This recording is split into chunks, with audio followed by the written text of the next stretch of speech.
Time marches on, and the age of a new king draws nearer.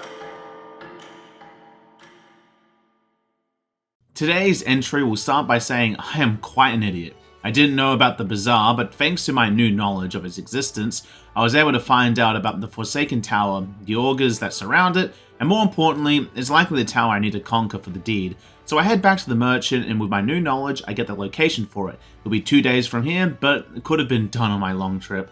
If only I knew it existed, so I'm internally kicking myself. But more importantly, I'm going to work around the weather to get there with no rainstorms. I don't want another situation like it was with the tomb a few days ago. But with that all done, I join Heismay to find a fitting spot for his son to rest. We go to Matira's graveyard. He thinks about the graves likely victims of what Joanna did, thinking he might find solace here, but he remembers that we do not cremate our bodies. Thinking his son will fill out a place, I ask if he wants to go somewhere else.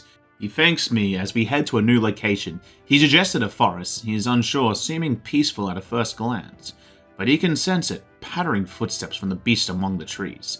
The smell of animal waste. He can feel them, eyeing us in the shadows. It's too dangerous, something he agrees, as he cannot stand the idea of them disturbing his rest. Thinking it's too early to decide, wanting to look for a new place. If I don't mind, which I don't, he thanks, commenting that I'm more persistent than he was at his age, telling me that Ujifs travel far and wide for their resting place. Some build altars at their home, some scatter their bones in the sea, and some bury them beneath a great tree. But that being said, most simply bury them at their village's cemetery after all that contemplation. They go back to their roots. When he was young, that irritated him to no end, loathing their indecision and looking down upon them. But now in his later years, he come to understand it's not so easy to overcome the death of someone close. And that's why when you lose someone close, you need the time for that very hesitation. He's certainly found he does. Haste will not ease his worries, but he believes I've done enough for him. But I am here to see it to the end, calling me an oddball for that, and if I have his full support, he asks if he may use the Gauntlet Runner. He wants to see the place full of open space, and I see why not. We arrive at the place. It seems that Heismay has taken notice of it. I ask him what's up. He replies that it looks like a place his son once loved. Remembering something, it was around the time his son started to walk. Even when he stumbled and fell, he'd jump right back up in place and smile, chasing the bugs through the grass far taller than him, laughing even when he fell, bringing him flowers and pebbles clutched tightly with his tiny fist.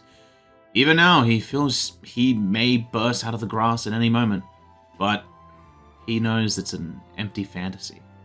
I understand how hard it is for him, but he apologizes. He didn't mean for me to see him like this, but it'll be a fine place for him to stay, commenting on the peacefulness of it, the gentle breeze. It's a place apart from the nightmares of the world. Knowing his son, he would love it, but yet I can see his faint hesitation. I ask him if he wants to go somewhere else. He tells me that's not that, it's just one thing, the smell of the winds. It reminds him of a hill, the hill of where his birthplace lies. I ask if he's only just realized. He confirms it occurred to him, but he hasn't visited ever since he left, knowing they'd not likely welcome him back.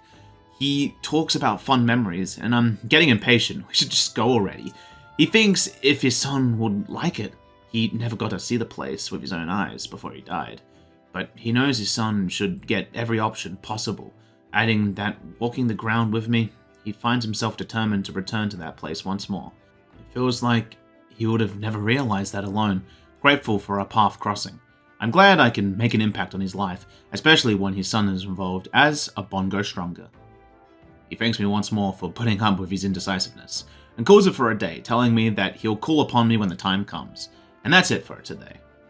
During the night, I see a Musari lady in the rain. She tells me about her culture, traditions, bringing up the ways they honor their dead, boosting my understanding and thanking me as I wasn't cruel to her unlike the others.